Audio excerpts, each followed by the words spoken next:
Are you feeling overwhelmed by hormonal changes? I know Sydney was, and if you're a woman, you're definitely not alone. There are more than 1,000 hormone disruptors living rent-free in our environment right now, found in our food, water, and even in our skincare products. These disruptors can wreak havoc on our hormones. Believe me, before Hormone Harmony, I watched Cindy suffer. Not anymore. Hormone Harmony's formula, made only with herbal ingredients, have reduced Cindy's hormonal symptoms, and it helps women of all ages. Then there are the natural hormonal changes our bodies face, such as menopause. While these processes are part of life, they don't have to be uncomfortable. The good news is that you don't have to suffer through it any longer. Hormone Harmony contains science-backed herbal extracts known as adaptogens, designed to help the body cope with stressors, including those chaotic hormonal fluctuations that can disrupt your daily life. Whether it's PMS symptoms like irritability and cravings, or menopause symptoms such as hot flashes and night sweats, Hormone Harmony can help with it all. Happy Mammoth, the creator of Hormone Harmony, is dedicated to improving women's lives by using only high-quality science-backed ingredients. They make no compromises on quality, ensuring that you receive the best support possible. This isn't just a supplement, it has become a phenomenon. Women are talking about it everywhere, with a bottle of Hormone Harmony sold every 24 seconds. And the most important benefit, women express feeling like themselves again. A sentiment echoed in over 30,000 positive reviews. For a limited time, you can get 15% off your entire first order at happymammoth.com. Just use the code RLRC at checkout. That's happymammoth.com. Don't forget to use the code RLRC for 15% off today. All you homeowners have unique needs. Some feel the need to paint their door a vibrant shade of blue. Others have the need to decorate their bathroom with fish, anchors, and other nautical items. And because each homeowner has unique needs, Geico helps you get the right coverage for your home and what's in it. That way, you get exactly what's right for you, even if your needs are unique. Get more with Geico. Hello, everybody, and welcome to this episode of Real Life, Real Crime, the podcast. As always, I'm your host, Woody Overton. And today, we're going to be continuing hashtag Justice for Hailey. And I'm going to call Miss Barbara back on the phone in a minute, and we want to discuss what happened after the meeting that you heard last week, the secret recording, the last 2 weeks, I guess. Secret records where they said they were going, it's a homicide. We know it's a homicide. We're going to get him, et cetera, et cetera. So what I'm going to do now is I want to get Miss Barbara to tell you what happened up until a phone call that I'm going to play y'all at the end of this episode. It's not that long. It's only like 11 minutes. So stand by. Let me get Miss Barbara on the phone. Hey, hold on one second. Make sure I got this audio on. And I am recording you. I just wanted to touch base with you. I know you said the girls aren't with you today, and that's fine. But I just want to talk to you about a couple things. Do you have a minute? Yeah. I don't know why I can't hear you. Hold on one second. Hold up. I got it now. I got it. It wasn't on speaker. Okay. So let's go back. When you leave the detective's office that day, the guy rides you down the elevator, promises you that, they're going to get him and it's a homicide and all that good stuff, right? So Right. Brooks is locked up at this time. No, he's, Well, let's you tell me what happened and at what point Brooks gets out of jail before I go to my next point.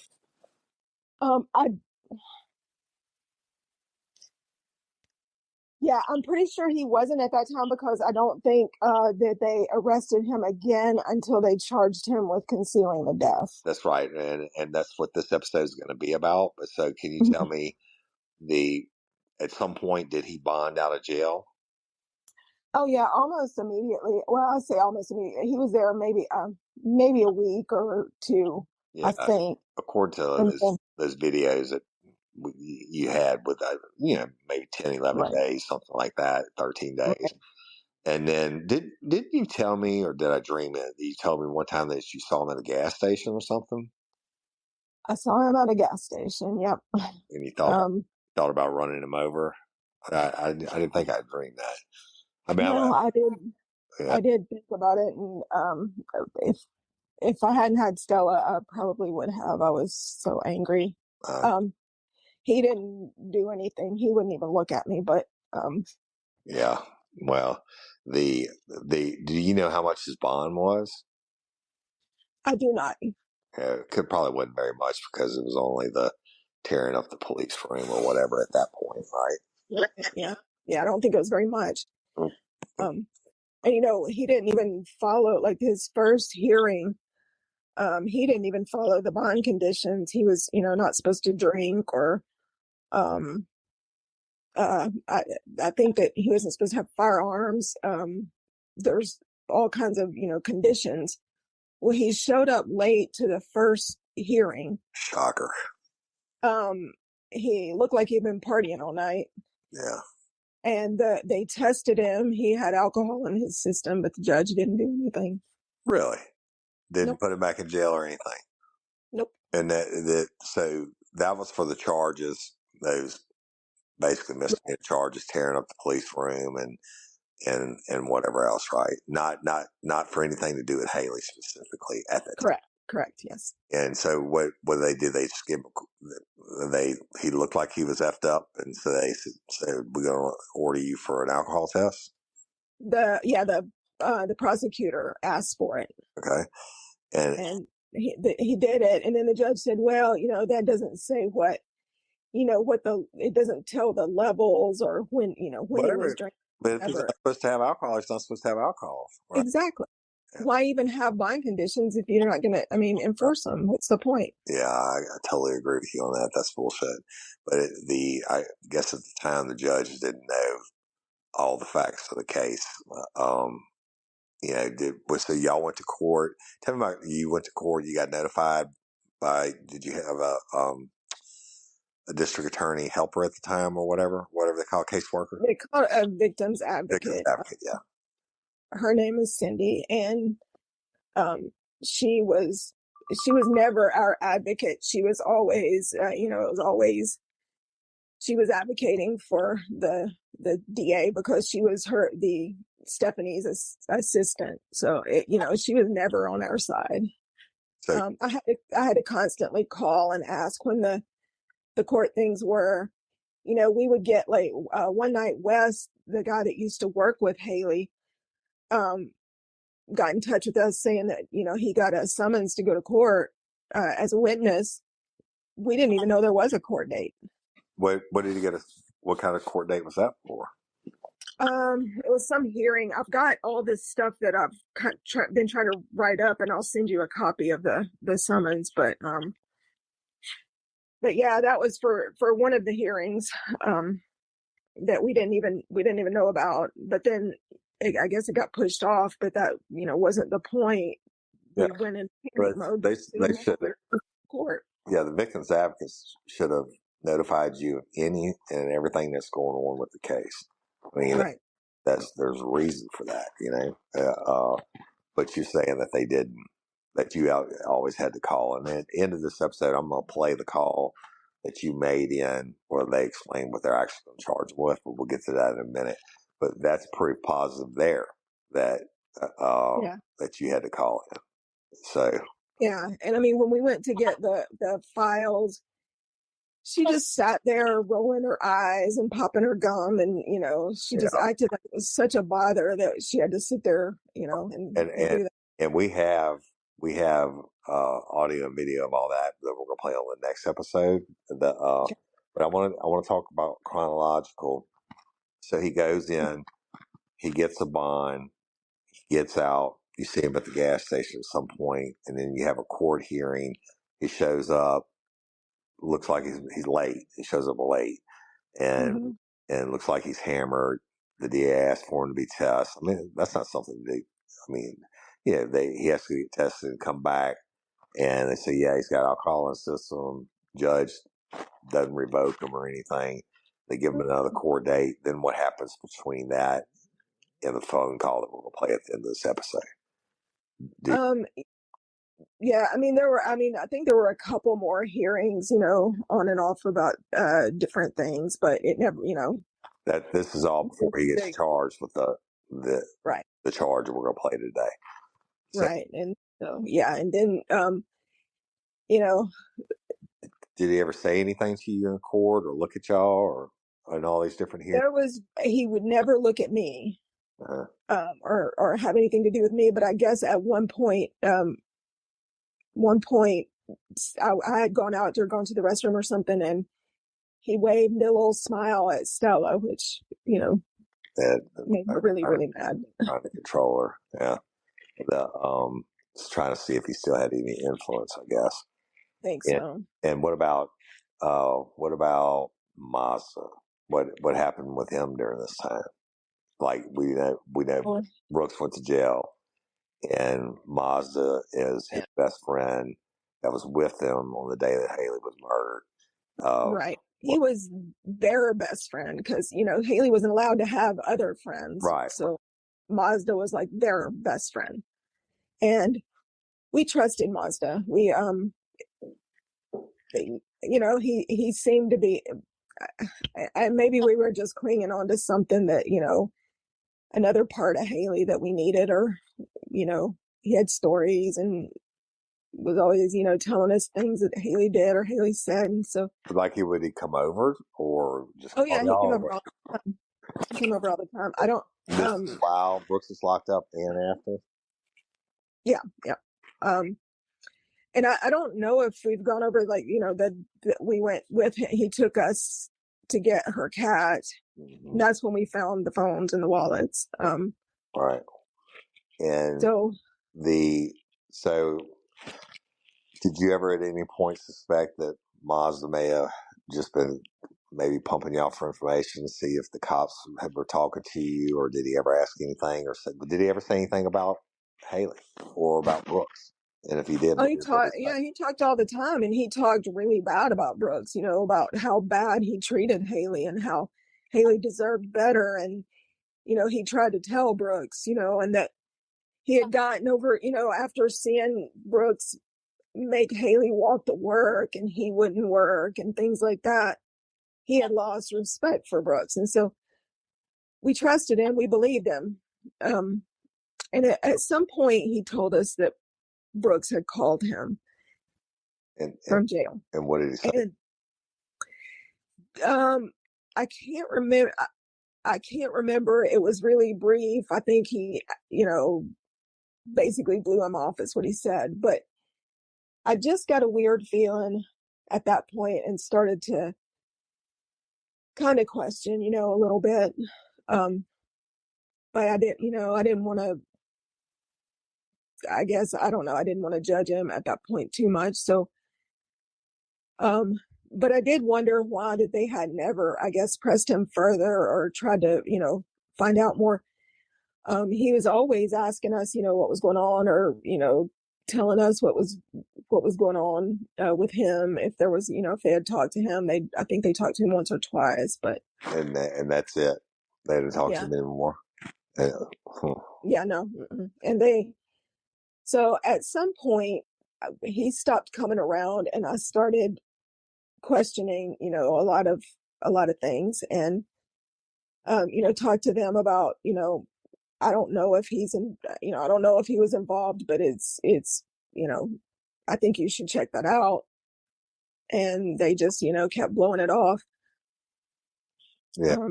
What's going to be curious to see, and we're not going to let that cat out of the bag. We kind of alluded to it last week. I think one of the last things we're going to do is release the video that you sent me last week, or actually two videos. One of you going to get the stuff, and then one of y'all transferring the stuff from what it was in. I told you transfer it in, but I want to see, and we're going to put that in a call to action. I want to see, did they ever even ask Mazda, was this what he was wearing? But without going too far. I think they did ask him at some point, or they said they did, and that he wasn't real clear on what he was wearing. Yeah, well, you know what? They went out in public that day. There are people in that restaurant. He was so effed up that they threw him out of the restaurant. They could remember what he was wearing.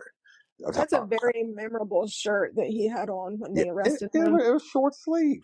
You know, Yeah. it was cold as AF out there. It was in the low 30s. All the cops had on all their cold weather gear and skull caps and everything else. And this dude's in a clean. I mean, it had a little bit of blood on it, but No. not to the point where if you were holding Hailey's head in your hands, you know, or whatever. I don't want to get I know, but yeah. too bad into it, but there's no way he wore that out, a short sleeve shirt out, and it No. was so cold that the water pipes throughout that apartment complex had been bursting. I mean, it was Yes. way below freezing, and there's no Yes. way he's wearing a short sleeve shirt. And y'all, Patreon convicts have seen the video. If you're not a Patreon convict, you can go sign up to be one and access the material. All the tapes that we played, there's videos that go along with it. The best barber guy, but there's no way in hell that is what he No. wore out that day. Now the other thing is, and we'll get into it next week really, but what he was wearing, that I also don't believe that shirt was what that he was arrested in. I do not believe that shirt is consistent with him killing her. Meaning that I think he changed that 10 or 15 minutes. They heard the boom, and he made multiple mentions, and he changed it every single time. Oh, I went in the room to change my pants. Or I went in the room, changed my sweatshirt. I went in the room to do whatever. Right. Every time he changed it, you know why? Because he's fucking lying. But he went. I believe he went there to change. And any evidence they took from that apartment, which we're going to get to, but any evidence they took, they should have photographed it where it was laying, and noted where it came from, what time they picked it up, and took custody of it. That this is evidence that you now have, that we're gonna do in the last episode before we do the call to action. And so I want to know, and I would bet you dollars to donuts where that evidence was found, and I bet you dollars to donuts what he was wearing that day, and including when Hailey was murdered.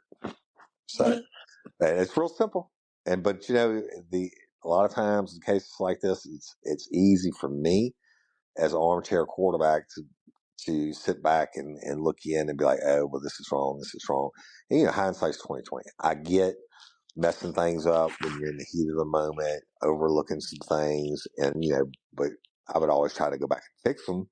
But on coming in on cold cases and looking at stuff, you're like, wow, okay, but I mean, to everybody, and like said, his phone, like you're gonna having this phone call that we're gonna play at the end of this episode. Everybody on the scene, the cops, everybody says it was a homicide, you know, and and I truly believe that they had an open and shut case.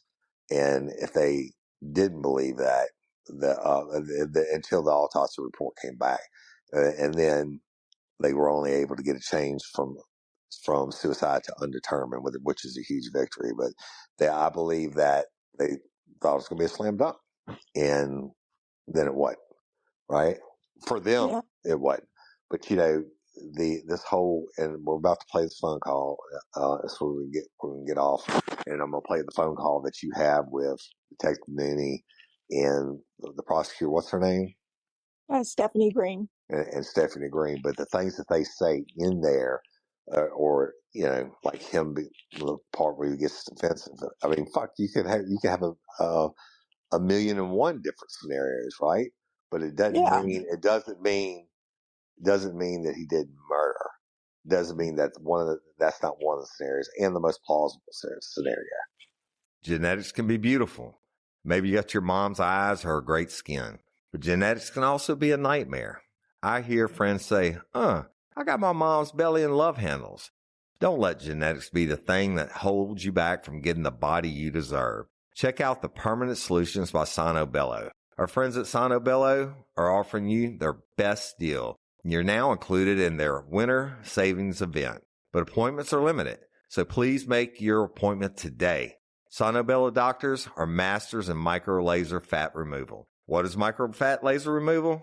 Micro laser fat removal is a brilliant technique that removes stubborn fat permanently. Tummy, love handles, thighs, arms, wherever your problem areas are, the fat is gone in one comfortable visit. Eating healthy and workouts are great. Keep doing that. But if you want to lose that stubborn fat in one visit, check out Sonobello. Save big during their winter savings event. Schedule your free consultation now at sonobello.com/RLRC. That's SONOBELLO.com/RLRC. Have you heard of Mood.com? They sell federally legal cannabis gummies. Everything you'd expect from a dispensary and ship it right to your door. 0 pants required. I'm serious. You can now get high quality, 100% federally legal cannabis products delivered right to your door without ever leaving your couch. And you can get $30 off your first order at mood.com/RLRC with promo code RLRC. Mood partners with small American farms to bring you amazing high potency THC gummies, home baked cookies, top shelf flour, vapes, and more. And third party lab tested, backed by a 100-day guarantee.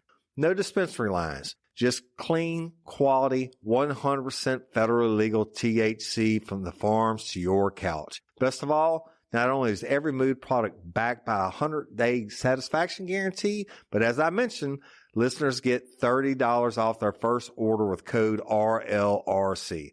So head to mood.com/RLRC, check out their online dispensary, and let Mood help you discover your perfect mood. And don't forget to use promo code RLRC when you check out to save $30 on your first order. So. Yeah, that's the one. And that's the one that makes sense. Yep. But they love to say they have a 98% conviction rate. And the reason why is because they plead them out. Less than 2% ever go to trial. I do think, and if they were hoping something else would break in the case, but we're about to play a phone call. It's like 11 minutes where you're speaking with them and they tell you what they are actually going to charge them with. But I think that they're doing this, for the reason that they said, but I also think that they're doing it and they're praying that something else is going to fall into their lap. And look, a lot of times it does. Something else will come along, and it's probably going to be real life, real crime, and the lifers calling in and getting and say, well, why do you look at this? What about this? What about this? Yeah. All the things that we're going to list. And it's real simple. Go do this and that's it. Go do this. You say you wait no more information. You never looked at this? Well, here it is. Go look at it. It's that simple. One little piece that you can go verify. Do your job and go verify that takes it in your mind from more than likely to beyond a reasonable doubt. Exactly. And there's so many things that we begged them to do that would have been really simple to do. Yeah. But they just wouldn't. I don't know. I don't know why. Well, you know what? It's not too late, and we're still going to do that. You'll give me the list of everything, and I'll have mine. We'll get together, and when we do that call to action, I'll let you tell the people step by step. We're going to go boom, boom, boom, boom, boom, boom down the line of the different things, and that will be what they can reach out, if they choose to, reach out to the numbers that will be provided for them and the people's names that will be provided for them and say, oh, why didn't you do this, this, this, and this? And any one of those can be what pushes this forward. All right. And the whole thing about at the end of this phone call, about the grand jury, what a carrot on a stick that is, right? But I don't want to give it away. Let the lifers listen to it so they can get pissed. And so just you hang in there, and we love you, and we're not done yet. Okay. Thank you so much. Thank you. Y'all are a godsend. Thank you. Yeah, and tell the girls we said hello and sorry we missed them. But I just want to get this recorded so we can get it pushed out.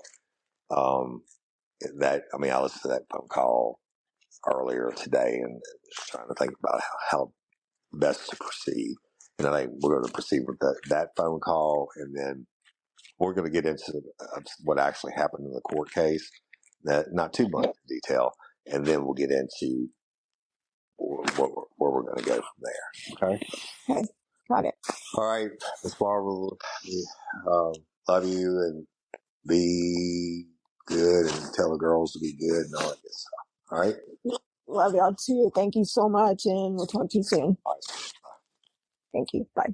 Basically, I'm just calling to find out what's going on, if anything's going on. Okay. So where we're at right now, and what we think is kind of the best course right now, is we want to go ahead and charge him with concealing a death. Obviously, it's not the murder charge we want to charge, but I think we're still struggling there in terms of proof that we can bring to a jury in order to substantiate that charge. Not to say it'll never happen. Obviously, if we get more, we will act on it. But I don't think Nudie or I like the idea of, him just being out and about with no charges regarding her death at all. Yeah, but I mean, how long is he going to get for covering up a death? How long? What is it? So the sentencing range is 1 to 10 years. God. But, obviously it's not the end all be all, because we don't know what will come of that investigation. And we also have the false statements charge. So, there's time to work with. Is it a life sentence? No. But as I indicated, if there's anything else we get, we will act on it. If he starts talking on jail calls or something, because he would be rearrested, that's something that we could look into. And if it changes things, it changes things. I guess, he got away with murder, so I guess at least get him for something. And that's how I feel. I don't like the idea of him just having nothing. And I get that he has false statements and whatever, but I feel like he needs something. I don't, can you not, I don't understand, I just don't understand if I did exactly the same thing that he did. If I killed somebody, moved the body, covered it up, lied, sat on the shotgun, said I didn't even know she got shot, constant lies, blood all over the crime scene, waited however 15 minutes to call 911, lied again and lied and lied and lied, I would be in jail. So I just don't understand this. I don't understand why that's not enough. I don't. And I hear you, and I absolutely hear where you're coming from. I think the reality is, Detective Nudie and I are in the same position of it's unbelievable to us, given these circumstances, given that, this was not some handy work done. This was all just a sloppy mess in terms of what happened in that apartment between the two of them, that it should be a very simple case. It's not like he was wiping things down. It's not like he, had some cleaning squad come in. It's not like he got rid of her body. It's not like he put in any effort to truly cover up what happened, and yet here we are. And it's very, very difficult for us to accept, because it just seems like this is not a case that should be that difficult. That's what I'm saying. Why? I don't see how a jury wouldn't. Anybody that you tell this story to can see what happened. You have a psychiatrist saying that no, it's not trauma. He's just lying. I don't understand where the holdup in just charging him with murder would be. So, I see the issue as we all feel a certain way about what we believe happened that night, but we just have no physical evidence that supports where we want to go with the charges of murder. We have the upward angle shotgun. We have the tongue not having any injuries on it. We all agree he's being suspicious and lying, but lying doesn't constitute murder. So yeah, but when you add everything that he did, I've seen so many people convicted on so much less. I feel like we get to a grave suspicion. I just don't think we get to beyond a reasonable doubt. I mean, I just don't. I don't see it, and I want to see it. I mean, understand that I want to see it, but I don't know how I would go about disproving the scenario that she, puts the gun in her mouth and is like, I'm going to shoot myself. And he's like, then do it. And she does. Like, how do I disprove that? I mean, if that was the case... That happens, but, like, how do I disprove that? Yeah, okay, like, maybe you can't completely disprove that, but at the same time, if that was the case, he wouldn't have had any reason to cover up everything and to lie and to pretend like she's having a stroke instead of a shot and to wait 15 minutes to call the 911. I mean, that's what I'm saying. Like, I've seen people convicted on a lot less circumstantial evidence even. But the problem is going to be a defense attorney can turn that around to say, well, he taunted her. She threatened to kill herself. He said, well, just do it. And she did it, and it surprised him, and he feels guilty for it, and he feels like this is his fault because he told her, well, then just do it. And, like, I can't disprove that fact scenario. Again, like, I don't believe that's what happened. I truly don't. But I can't disprove it, and if I can't disprove that, then I don't have proof beyond a reasonable doubt to go forward in a trial posture and try him on this. And, there's no telling. I mean, who knows? Like, it could be a situation that we charge him on this and it sparks some conversations. And obviously we'll monitor that to see if we can get anything else. But right now, I feel like I would at least feel more comfortable knowing he has a charge and that he's back in custody than him just living life right now. Well, I mean, so he's going to be living life in a year or 2 years or whatever. I mean, what's the difference? And I guess when he told me how smart he was, maybe he's right. Because I couldn't get away with this doing exactly the same thing he did. So maybe he is that smart.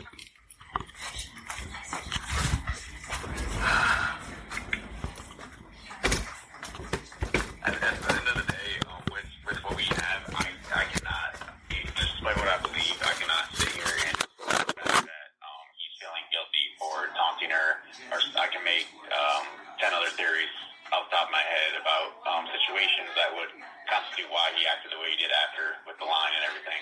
Well, yeah, but you've already got a psychiatrist telling you that that's not the case. And from what you said, he's very well renowned, so he's already telling you that that's not the case. He absolutely is, and he's saying that he's lying, and I think, that's clear. I mean, we know he's lying because we know she didn't have a stroke. We know that she, we know all the things that are lies. Like, we can point to those things, but does that necessarily prove that he killed her? I mean, that's the problem. No more stick deodorant, double authorized rates. 8 out of 10 men say they switch. Will you? This is the And most... the fact he faked his trauma response doesn't mean he killed her. We believe what the psychologist is telling us, but we don't think it equals him murdering her in every scenario. I mean, there's a million scenarios. We can... O.J. Simpson could have come in and killed her. I mean, there's a million scenarios. But the only one that makes sense is the one that is what he should be getting charged on. That's the only thing that makes sense. And you know, and I know. And I know that if this was a relative of either one of yours, he would be in jail on murder charges. I know that. I'm sorry, I disagree. It's the only scenario that makes sense. That's the issue that we have, is despite what I believe. CEO Elizabeth Holmes may be off to prison soon. Oh, so you don't believe he did it? That's not despite what I believe. Right. Pardon? I said, despite what I believe, we do not have the physical evidence to say that is the only scenario that is viable. We just don't. Oh. Thanks to Marietta Police, I guess, my daughter's murderer is out and might get charged with some bullshit little petty charge. So this is great. Thank you. I'm glad I can trust the justice system. But we're going to go ahead and take a warrant for concealing the death. That is something that's going to have to go before the grand jury. The grand jury will hear all the facts and circumstances of this case, and I'm happy to talk to them about what issues they see or don't see, because that's effectively like getting a jury. It's just a grand jury, and we'll see what they say when we present this to them. Now that juror is speaking out to tell us why he flipped. Salvador describes the so-called doomsday mom as being strangely stoic throughout the trial, and now tells our Matt Gutman what went on behind closed doors at that jury room. Would you like me to do that with the grand jury? I mean, I'd like you to do anything you can, but if you think that I'll be satisfied with whatever little petty charges he gets, no, I won't be. I won't be. My daughter, I just went through Mother's Day without my daughter because he killed her, and y'all know that he did it, and he's gonna walk on that. It's not right. My baby is gone. She's murdered, and you know it. We'll present this to the grand jury, and I'll let you know what they say.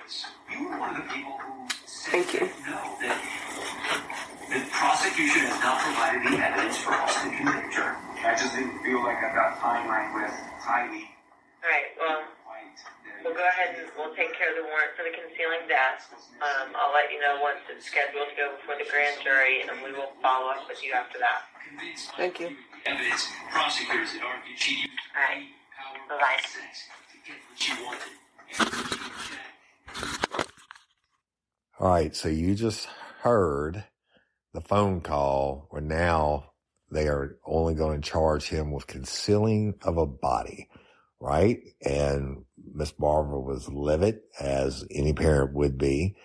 But of course they hung that carrot out there. Well, we got to take it to the grand jury, and don't you want us to take it to the grand jury and they can see, whatever, what have you, whatnot, right? Well, tune in next week and we're going to tell you exactly what happened.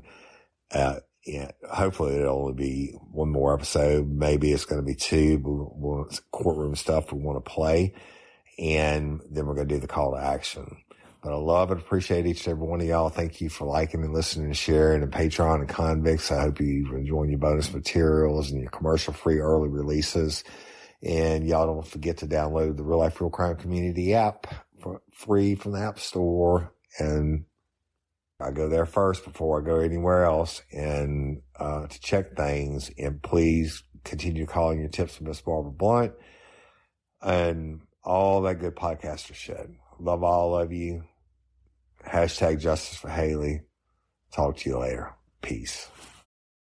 All you homeowners have unique needs. Some feel the need to leave up holiday decorations year-round. Others have the need to use their garage as practice space for their new metal band. And because each homeowner has unique needs, Geico helps you get the right coverage for your home and what's in it. That way, you get exactly what's right for you, even if your needs are unique. Get more with Geico.